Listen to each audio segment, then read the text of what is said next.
Mirëmëngjesi dhe mirë se vini në emisionin tuaj të përditshëm. Zgjohuni me ne. Data sot shënon 22 shkurt, dhe ne si çdo ditë tjetër do të kthehemi pas në histori, art dhe kulturë.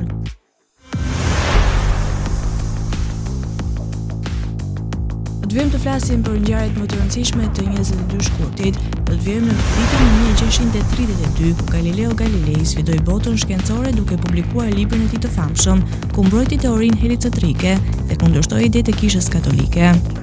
Ndërsa në vitin 1819, Spanja dhe Shtetet e Bashkuara nënshkruan një marrëveshje të rëndësishme, me të cilën Florida ju dorëzua Shteteve të Bashkuara të Amerikës, duke ndryshuar hartën politike të Amerikës së Veriut. Në këtë ditë të vitit 1943, bota dëshmoi aktin tragjik të ekzekutimit të motrës dhe vëllait Sophie dhe Hans Scholl, antar të grupit antifashist Trëndafili i Bardh, të cilët guxuan të grinin zërin kundër regjimit. Ndërkohë në vitin 1986, një tjetër ngjarje historike u shkrua ku Margaret Thatcher dhe François Mitterrand nënshkruan marrëveshjen për ndërtimin e tunelit të La Manchit, duke lidhur më shumë se kurrë Britaninë me pjesën tjetër të Europës. Ndërsa vitet kalonin, në 2014, Ukraina përjetoi një kthes të madhe në historinë e saj, kur presidenti Viktor Yanukovych u përmbys pas protestave të ashpra në Kiev. 22 shkurti është dita e 53 e kalendarit gregorian. Ngjarje 1371. Britania e Madhe, Robert Stuart u bë mbreti i Skocisë. 1819. Spanja u ashiti SBA-ve Floridën. 1855 u themelua Pennsylvania State University. 1876 John Hopkins University u themelua në Baltimore, Maryland. 1882 u themelua Mbretëria e Serbisë. 1952 Nicaragua bëhet anëtare e UNESCO-s. 1958 Egjipti dhe Siria u bashkuan për të formuar Republikën e Bashkuar Arabe. 1959 Lee Petty fitoi për herë të parë garën Daytona 500. 1974 u themelua Organizata e Konferencës Islame, fillimisht e përbërë nga 37 shtete islame. 1974 Samuel Buck tentoi të vrasë presidentin amerikan Richard Nixon. 1979 u pavarësua Santa Lucia nga Mbretëria e Bashkuar. 1986 filloi revolucioni i popullit në Filipinë. 1993 Çekia bëhet anëtare e UNESCO-s. 1994 Aldrich Ames dhe gruaja e tij u akuzuan nga Departamenti i Drejtësisë i Shteteve të Bashkuara për spionim për Bashkimin Sovjetik. 2002 Udhëheqësi politik i Angolës, Jonas Savimbi, u vran në puç ushtarak. 2008 Peruja e njohu Kosovën si shtet të pavarur. Por 22 shkurti nuk shënoi vetëm ditë ngjarjesh të mëdha, por gjithashtu dhe lindje të mëdha të personaliteteve të shquara. Dhe në këtë ditë të vitit 1732, lindi George Washington, burri që do të bëhej presidenti i parë dhe themeluesi i Shteteve të Bashkuara. Në vitin 1857, bota mirëpriti Heinrich Hertz, shkencëtarin që zbuloi valët elektromagnetike duke i hapur rrugë teknologjisë moderne të komunikimit. Po ashtu në vitin 1899 erdhi në jetë Luis Buñuel, regjisori që do të revolucionarizonte kineman surrealiste. Një shekull më vonë, në vitin 1918 lindi Robert Wadlow, njeriu më i gjatë që ka jetuar ndonjëherë, i cili arriti një gjatësi manice prej 2.72 metrash. Dhe për adhuruesit e muzikës, në vitin 1974 lindi James Blunt, artisti britanik me këngë të ndjera si You're Beautiful. Lindje 1690 lindi Daniele Ferdati, historian. 1732 lindi George Washington, kryetari i parë i Shteteve të Bashkuar. 1788 lindi Arthur Schopenhauer, filozof gjerman. 1810 lindi Frédéric Chopin, kompozitor dhe pianist polak. 1810 lindi Miklos Barabas, piktor hungarez. 1857 lindi Henrik Rudolf Hertz, fizikan gjerman. 1908 lindi John Mills, aktor anglez. 1932 lindi Edward Kennedy, politikan i SBA-s, senator i Massachusetts. 1932 lindi Robert Opron, arkitekt dhe dizajner. 1936 lindi John Michael Bishop, virolog amerikan. 1940 lindi Billy Name, fotograf dhe regjizor amerikan. 1949 lindi Manfred Deix, karikaturist austriak. 1949 lindi Niki Lauda, kampion i Formulës 1 dhe biznesmen.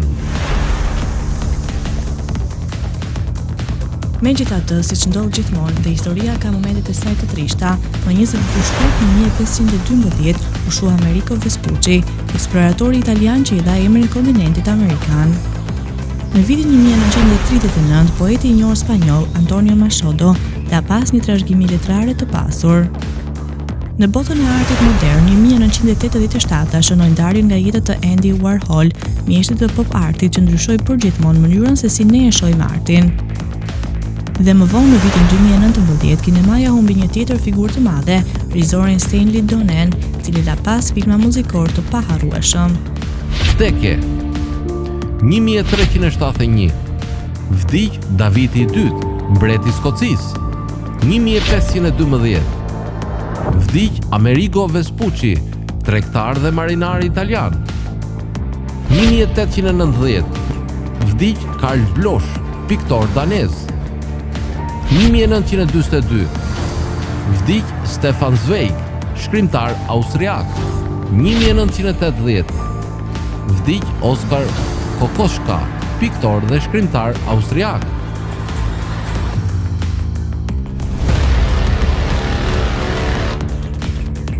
Tani u të ndiq në rubrikën Ne dhe Shëndeti. Pema ullirit ka një gjasi për rreth 2000 vite dhe pemët para sipas arkeologëve u shfaqën 37.000 vite më parë. Ato përmbajnë vitamin A, B1, B4, B5, B6, C, E, K, beta-karoten, lutein, zeaxanthin, si dhe minerale të ndryshme si kalium, kalcium, magnez, natrium, fosfor, hekur, mangan, bakër, selenium dhe zink. Ato janë të pasura me përbërës të dobishëm që janë efektiv për një sër dietash. Acidi oleik është një nga përbërësit kryesor në ullind, i cili jon ato të përfshihen në një bollëk të dietave të mirëqenies. Për shkak të përmbajtjes së acideve palmitike, stearike dhe oleike në vaj, ky produkt mund të përdoret për të hequr kolesterolin e dëmshëm nga gjaku, si dhe për të ripërtërir trupin. Sipas studimeve të shumta, shkencëtarët kanë arritur në përfundim se yndyrnat e shëndetshme dhe antioksidantët kombinohen me sukses në ullinj, fal të cilave marrja e rregullt e këtyre frutave ndihmon në parandalimin e kancerit të gjirit të gratë, zhvillimin e tumoreve malinje të zorrës dhe të lëkurës. Përmirëson gjendjen e sistemit trecës. Përfitimet e vajit të ullirit mund të vërehen në efektin e tij restaurues në mukozën e stomakut, aftësinë për të stimular funksionimin e traktit bilar dhe lehtësimin e kapsllëkut. Gjithashtu, frutat e ullirit përmirësojnë funksionimin e traktit gastrointestinal, largojnë substanca toksike dhe toksinat nga trupi dhe lehtësojnë edemën për shkak të efektit diuretik dhe koleretik, rrisin peristaltikën e mureve të zorrëve. Parandalon plakjen e parakohshme të trupit. Bolloku i vitaminave që ullinj përmbajnë shpjegon aftësitë e tyre për të rinovuar qelisat dhe për të parandaluar procesin e plakjes së trupit, për të ruajtur elasticitetin dhe ngjyrën natyrale të lëkurës. Kjo veti e frutave siguron praninë e vitaminave A, C dhe E në përbërjen e tyre, të cilat janë antioksidant që neutralizojnë aktivitetin e radikaleve të lira që shkatarojnë trupin ton dhe gjithashtu rigjenerojnë qelizat, ngadalsojnë procesin e plakjes së organeve dhe indeve të brendshme. Parandalonin sëmundjet e syve. Marrja adekuate e vitaminës A në trup për shkak të përdorimit të rregullt të ullinjve parandalon zhvillimin e sëmundjeve të syrit. Forcon sistemin skeletik, siç e përmendëm më herët. Ullinjt përmbajnë kalcium, i cili është shumë i mirë për njerëzit në moshë që vuajnë nga mungesa e tij, dhe si rezultat i nënshtrohen brishtësisë së eshtrave dhe sëmundjeve të kyçeve. Ky element gjurmë nuk është më pak i rëndësishëm për fëmijët, në të cilët sistemi skeletor po formohet në mënyrë aktive. Vlen të përmendet se këto fruta përmbajnë gjithashtu vitamina A, D, E dhe K, të cilat përmirësojnë thithjen e kalciumit nga indet e eshtrave dhe kontribuojnë në depozitimin e mineraleve mbi të. Ullinjt absorbohen shumë më shpejt nga trupi dhe ndihmojnë në aktivizimin e vitaminave dhe mineraleve vitale, që parandalojnë zhvillimin e sëmundjeve të tilla serioze si osteoporoza. Kjo është arsyeja pse frutat e pemës së ullirit luajnë një rol të rëndësishëm në parandalimin e sëmundjeve të sistemit muskuloskeletal. Zvogëlon rreziqet e sëmundjeve të sistemit kardiovaskular. Ullinjt përmbajnë një sasi të madhe yndyrnash të pangopura, të cilat nuk përmbajnë kolesterol. Kjo është arsyeja pse konsumimi i tyre i rregullt jo vetëm që nuk rrit nivelin e kolesterolit në gjak, por gjithashtu ruan sasinë e tij optimale. Ky produkt është gjithashtu i pasur me acid linoleik, i cili është shumë i dobishëm për parandalimin e sëmundjeve kardiovaskulare dhe diabetit. Në eksperimentet mjekësore u vurrej se njerëzit që konsumonin 2 lugë vaj ulliri natyral çdo ditë për një javë, ulën nivelin e kolesterolit me densitet të ulët dhe rritën nivelin e antioksidantëve. Dhe substancat antioksiduese janë thelbësore për gjakun ton, pasi shkatarojnë radikalet e lira, që shkatarojnë qelizat në trupin ton. Prandaj, ullinjt shpesh rekomandohen për parandalimin e arteriosklerozës, presionit të lartë të gjakut dhe sëmundjeve të tjera të zemrës dhe enëve të gjakut. Mbron trupin nga zhvillimi i kancerit. Disa vite më parë, statistikat që u botuan në revistën mjekësore që gratë shtuan acide yndyrore të pangopura omega-6 në dietën e tyre të përditshme, kishin më shumë pak gjasa të përjetonin kancer të gjirit. Një studim tjetër i kohëve të fundit nga mjekët në Universitetin e Oxfordit vërtetoi se vaji i ullirit përmirëson gjendjen e traktit gastrointestinal dhe mbron atë nga zhvillimi i kancerit.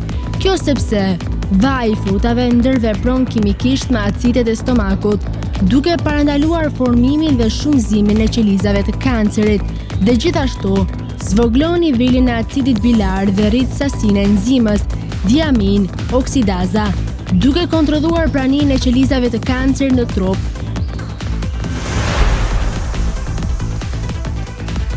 Prill 1924, në qytetin e vogël Kolumbia të Karolinës së Jugut, erdhi në jetë një djalë që të ndriçonte skenën e Hollywoodit me magjinë e tij.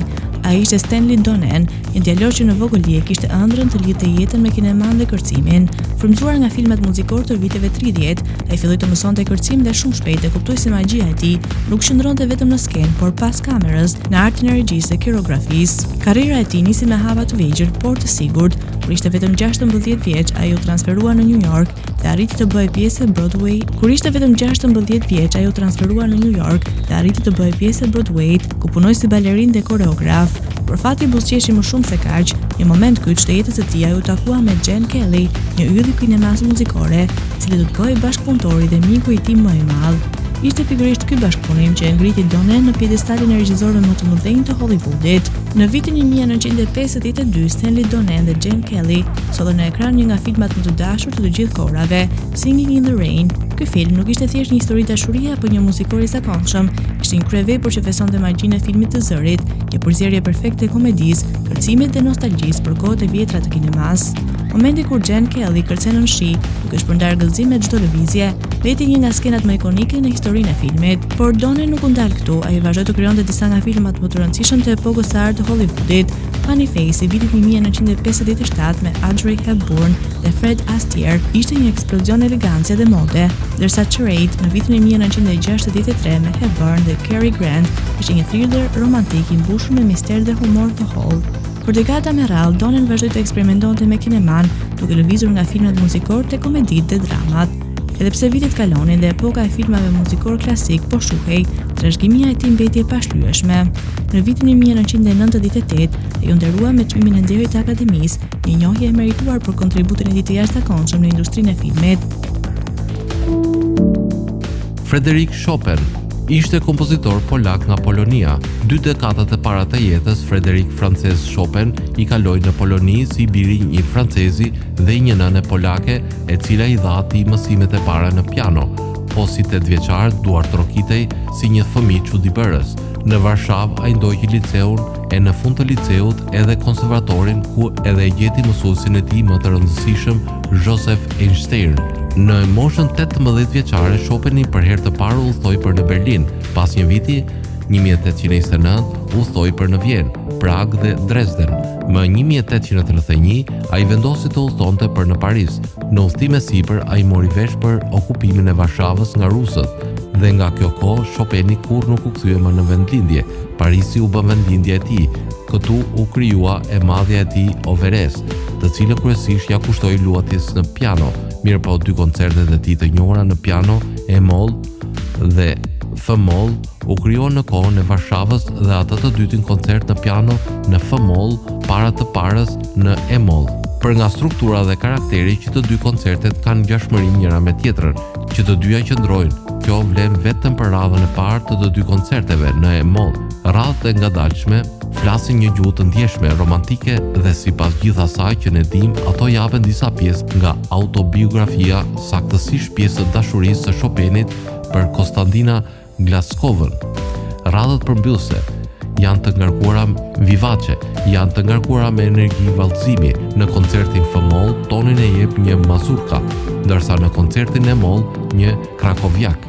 Si në krye të 2 koncerteve, paraprin momenti virtuoz i pianos, ndërsa orkestra ka rëndësi të dorës së dytë. Chopini nuk lë të shihet ndonjë tendencë veçantë simfonike, për shkak të nevojës së madhe të artizanatit për instrumente të nevojshme. Shumë përpunues ka rënë në sy me partiturën e Chopinit. Chopini shkroi vepra të tjera për piano dhe orkestër të njohura si Polonaise Brillante, Precedente, Andante Spianato. Dhe në vitet e para, 1831, variacionet B-dur, Lacimer, mbi një temë të Mozartit, Don Giovanni, mëtej ekziston një fantazi për tema polake.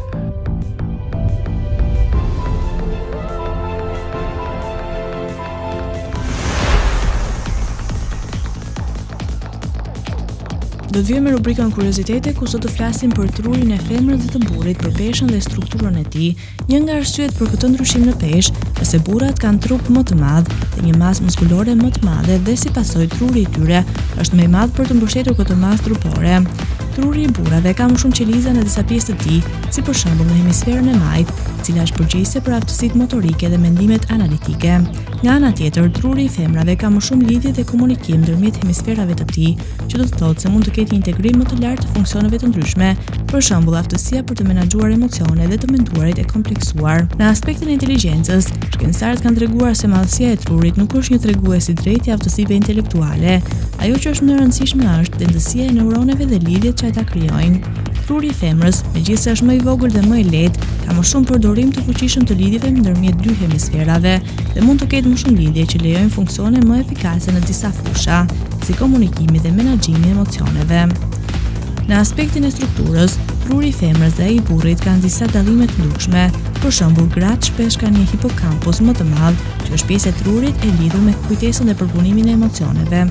Po ashtu, një studim ka treguar se gratë mund të kenë një pjesë më të madhe studimet kanë treguar se gratë mund të kenë një pjesë më të madhe të trurit të lidhur me proceset e të menduarit dhe planifikimit, ndërsa burrat kanë më shumë zhvillim në pjesët që kontrollojnë aftësitë motorike dhe reagimet fizike. Duke e përmbledhur peshën dhe madhësinë e trurit, nuk duhet ta shohim si treguese drejt për drejt të inteligjencës apo aftësive mendore.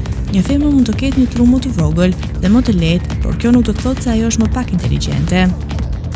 Kalojmë në rubrikën Kuriozitete, ku sot do të flasim për merimangën tarantula. Tarantulat u japin zakonisht njerëzve frikë për shkak të trupave të tyre të mëdha dhe meqime. por ato janë të padëmshme për njerëzit, përveç një pickimit të dhimbshëm dhe helmi i tyre i butë është më i dobët se ai një blete tipike.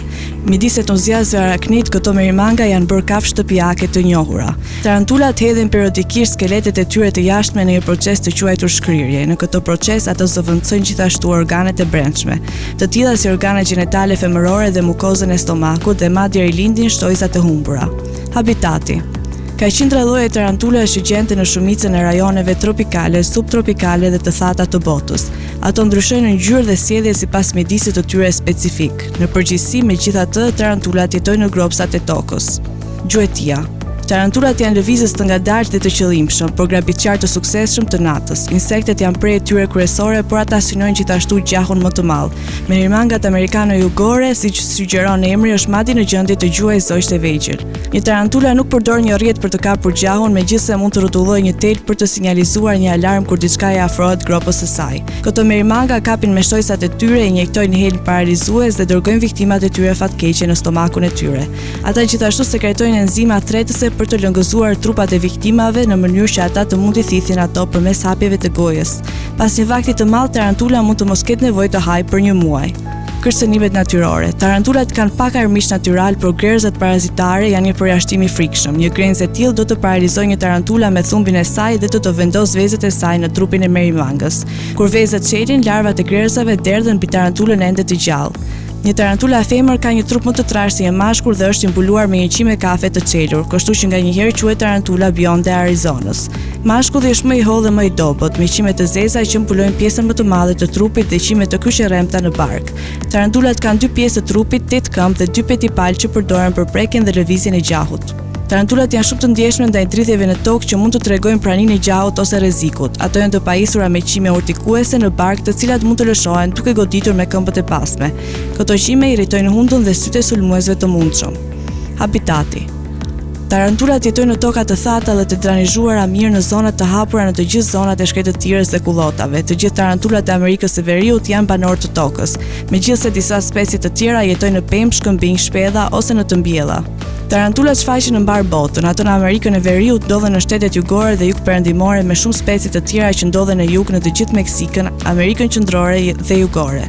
Disa lloje tarantulash janë të rrezikuara për shkak të shkatrimit të habitatit dhe grumbullimit të tepërt për tregtinë e kafshëve shtëpiake. Lloji lokal është i zakonshëm dhe aktualisht nuk është i kërcënuar.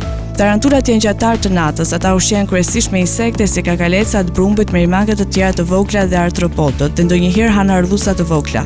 Ato do të përpiqen të kapërcejnë çdo gjë të madhësisë së duhur që lëviz në gamën e tyre. Shumica e tarantulave kanë helm të dobët. Tarantulat meshkuj jetojnë 10 deri në 12 vjet dhe femrat mund të jetojnë 2 herë më shumë.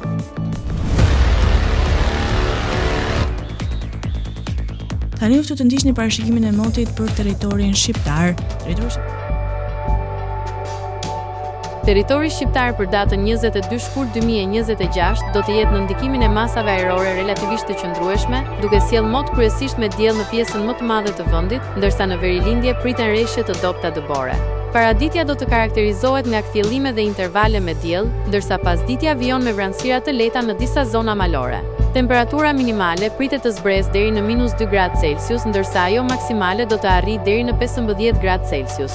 Gjatë ditës priten rreth 6 deri në 8 orë me diell në zonat qendrore dhe bregdetare.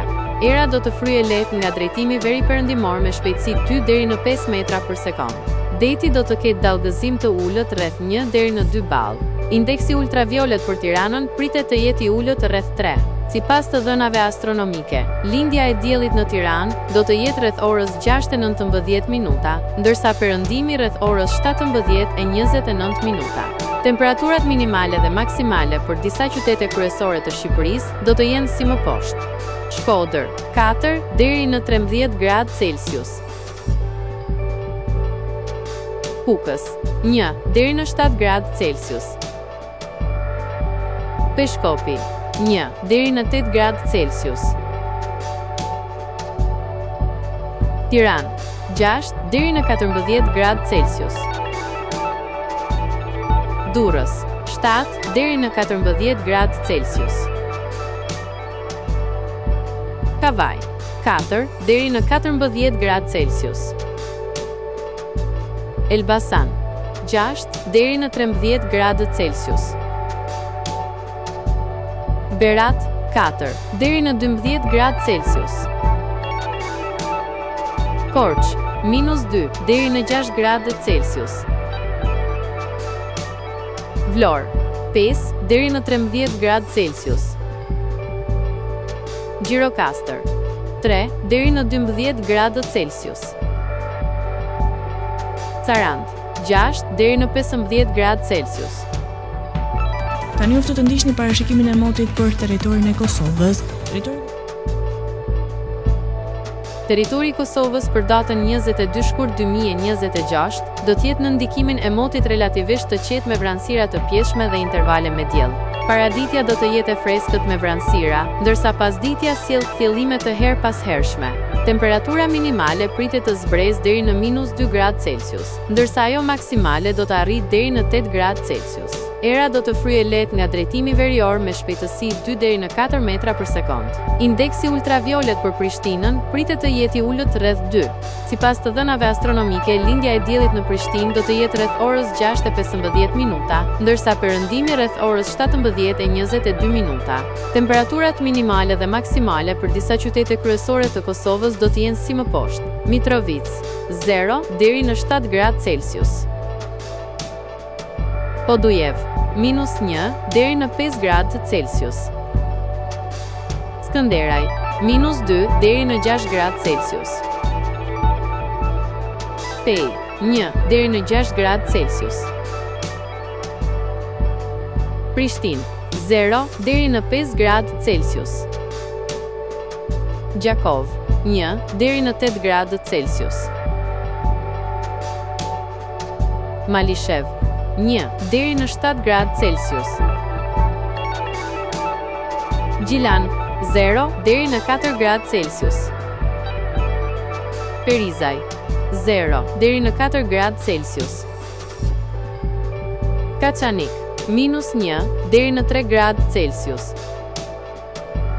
Suharek 1 deri në 7 gradë Celsius.